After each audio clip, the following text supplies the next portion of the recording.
saya Elentina Munte dari Program Studi Ilmu Administrasi Negara Angkatan 2020.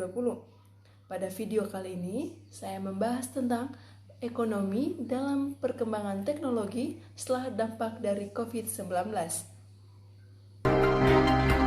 Pandemi COVID-19 mendorong penerapan kebijakan pembatasan sosial berskala besar di sejumlah daerah Indonesia, berdampak ke merosotan ekonomi di semua lini warga. Banyak perusahaan tidak sanggup meneruskan produktivitas usaha hingga harus lakukan pemutusan hubungan kerja.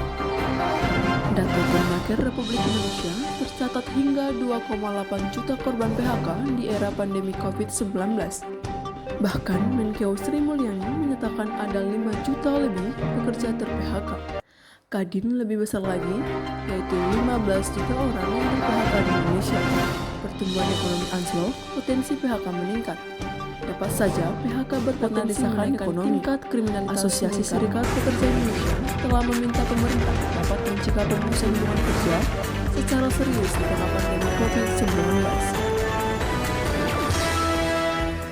Ekonom Institute for Development of Economic and Finance atau INDEF, Bima Yudhistira mengatakan hal ini dipicu oleh mobilitas masyarakat yang rendah sejalan dengan penerapan pembatasan kegiatan masyarakat.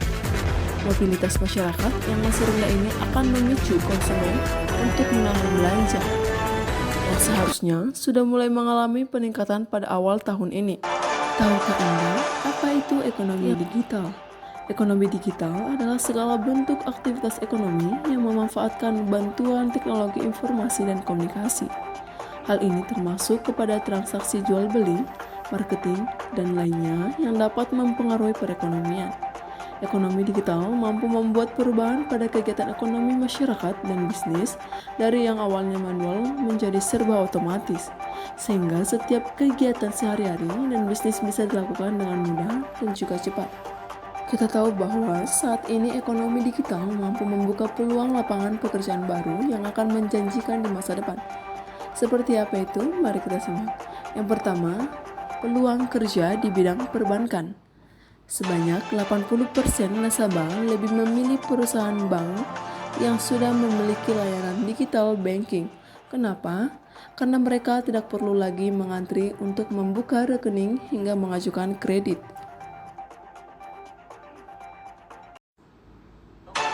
Kedua, peluang untuk bisnis transportasi. Ekonomi digital membuat bisnis transportasi online semakin lebih menjanjikan. Berdasarkan riset yang dilaporkan dalam laman Finance Online, terdapat 43% pencarian travel dan logistik di halaman pencarian Google pada tahun 2018. Selain itu, layanan bike sharing juga semakin dicari oleh para pelanggan.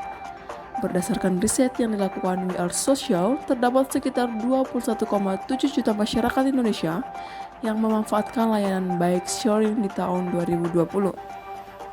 Ketiga, peluang untuk UMKM. Adanya perkembangan digital juga membuka peluang yang besar untuk meningkatkan omset UMKM. Berdasarkan riset yang dilakukan Mandiri Institute, sebanyak 9% UMKM mengaku mengalami peningkatan pendapatan. Sedangkan pebisnis UMKM yang belum memiliki akses digital